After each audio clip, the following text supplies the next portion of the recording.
বুদ্ধি জীবনের প্রতিটি লড়াইয়ের এক কঠিন কৌশল। আজকে আপনাদের সাথে এমন একটি গল্প শেয়ার করতে চলেছি যে গল্পটি হচ্ছে আমাদের সকলের শ্রদ্ধেয় স্বামীজির সাথে ঘটে যাওয়া কিছু বাস্তব জীবনের ঘটনা নিয়ে। হাতে একটু সময় থাকলে এই 4 মিনিটের ছোট্ট গল্পটি শুনতে পারেন। কথা দিচ্ছি নতুন কিছু শিখতে পারবেন এবং আপনার জীবনে আসা অনেক বাধা বিপত্তি সহজেই পার করার অনুপ্রেরণা পাবেন। কথাই বলে, কেউ যদি ঠিকঠাক প্রস্তুতি ছাড়া কোনো বুদ্ধিমান মানুষকে ফাঁদে ফেলার চেষ্টা করে তবে তাকেই উল্টে বড় ধরনের ফাঁদে পড়তে হয়। আজকের গল্পটি তেমনই একটি বিষয় নিয়েই, চলুন শুনে আসা যাক। স্বামী বিবেকানন্দ তখন কলকাতা বিশ্ববিদ্যালয়ের ছাত্র। এক ইংরেজ প্রফেসর স্বামীজিকে তার প্রতিবাদী স্বভাবের জন্য বিন্দুমাত্র সহ্য করতে পারতেন না। একদিন দুপুরবেলা সেই প্রফেসর বিশ্ববিদ্যালয়ের ক্যান্টিনে খাবার খাচ্ছিলেন। এমন সময় স্বামী বিবেকানন্দ পাশের টেবিলে নিজের খাবারের প্লেটটি নিয়ে খেতে বসলেন। প্রফেসর ভাবলেন এই সুযোগ স্বামীজিকে হেনস্থা করার। তাই তিনি বলে উঠলেন, তুমি বোধহয় জানো না, একটি পাখি আর একটি শূকর এক জায়গায় পাশাপাশি বসে খাবার খায় না। স্বামীজি তখন সেই প্রফেসরের দিকে তাকিয়ে মৃদু হেসে খুব শান্ত গলায় জবাব দিলেন, আপনি চিন্তা করবেন না স্যার, আমি উড়ে চলে যাচ্ছি। এই বলে তিনি নিজের খাবারের প্লেটটি নিয়ে উঠে গিয়ে একটু দূরের একটি টেবিলে গিয়ে বসলেন। এক ছাত্রের কাছ থেকে এমন জবাব পেয়ে সেই ইংরেজ প্রফেসর রেগে লাল হয়ে গেলেন। মনে মনে সিদ্ধান্ত নিলেন তিনি আর প্রতিশোধ নেবেনই।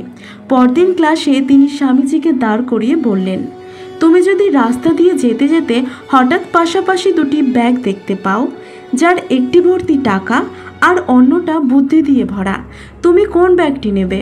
প্রফেসরের প্রশ্ন শুনে বিবেকানন্দ এক মুহূর্তও না ভেবে বললেন, অবশ্যই টাকায় ভরা ব্যাগটাই নেব স্যার।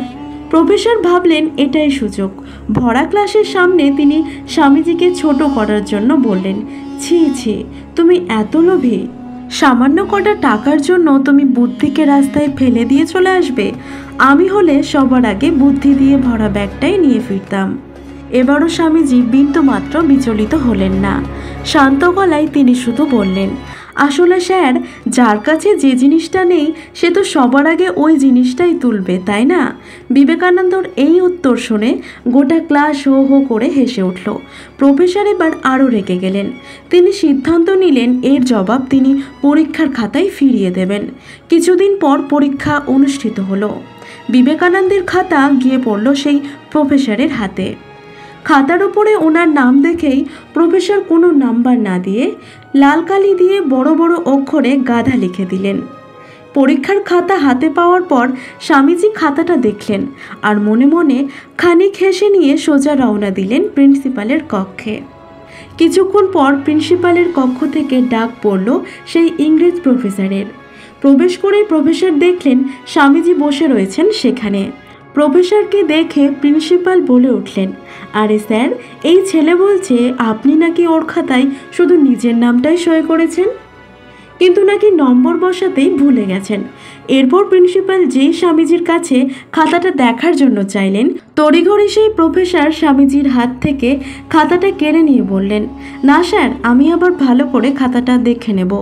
এই বলে সেই ইংরেজ প্রফেসর তাড়াতাড়ি খাতাটা নিয়ে বের হয়ে গেলেন এবং সেখান থেকে তিনি বুঝতে পারলেন যে তিনি ভুল মানুষের পেছনে লাগার চেষ্টা করেছেন। তো এই ছিল আমাদের আজকের এই গল্পটি থেকে আমরা এই শিক্ষা পাই যে জীবনে যতই আমাদের কেউ হেনস্থা করার চেষ্টা করুক না কেন, যদি আমরা সঠিক পথে থাকি এবং উপযুক্ত বুদ্ধির মাধ্যমে ঠান্ডা মাথায় তার সাথে প্রতিক্রিয়া দেখাতে পারি, তাহলে শেষে জয় আমাদেরই হবে। তো এই ছিল আজকের ভিডিও। যারা আগে থেকেই এই গল্পটি জানতেন তারা অবশ্যই কমেন্ট করে বলে যাবেন। আপনাদের মূল্যবান সময় দিয়ে ভিডিওটি শেষ পর্যন্ত দেখার জন্য অসংখ্য ধন্যবাদ।